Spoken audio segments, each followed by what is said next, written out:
ഈ ഒരു കാലഘട്ടത്തിൽ ഏറ്റവും അധികം ചർച്ച ചെയ്യപ്പെടേണ്ട ഒരു വിഷയം ഒരു സ്ഥാപനത്തിൻ്റെ പോളിസീസ് ആണോ അതോ അത് ഇംപ്ലിമെൻറ്റ് ചെയ്യുന്ന മാനേജറാണോ പ്രോബ്ലം ഉണ്ടാക്കുന്നത്.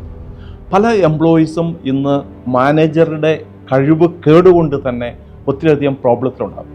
കമ്പനിക്ക് വളരെ മനോഹരമായിട്ടുള്ള വാല്യൂസ്, വിഷൻസ്, മിഷൻ ഇവയെല്ലാം ഉണ്ടാകും. എന്നാൽ അത് ഇംപ്ലിമെൻറ്റ് ചെയ്യുന്നതിൽ മാനേജേഴ്സ് പരാജയപ്പെടുന്നതുകൊണ്ട് തന്നെ പലപ്പോഴും ആ സ്ഥാപനത്തിലെ എംപ്ലോയീസ് അതിൻ്റെ വിക്ടിം ആകാറുണ്ട്, അഥവാ ഇരകളായി മാറാറുണ്ട്. ഇത്തരം ഘട്ടങ്ങളിൽ നാം മനസ്സിലാക്കേണ്ടത് ഒരു മാനേജർ അദ്ദേഹം ഒരു ലീഡറായിട്ട് അദ്ദേഹത്തിനെ സ്വയം ട്രാൻസ്ഫോം ചെയ്യിക്കുവാനായിട്ട് സാധിച്ചു കഴിഞ്ഞാൽ അദ്ദേഹം വളരെ സക്സസ്ഫുൾ ആയിട്ടുള്ള ഒരു മാനേജറും അതേപോലെ ഒരു ലീഡറായിട്ടും അദ്ദേഹത്തിന് സ്വയം ട്രാൻസ്ഫോം ചെയ്യുവാനായിട്ട് സാധിക്കും. അതിലൂടെ ആ സ്ഥാപനം വളരെ മനോഹരമായി നെക്സ്റ്റ് ലെവലിലേക്ക് പോകുവാനും സാധിക്കും.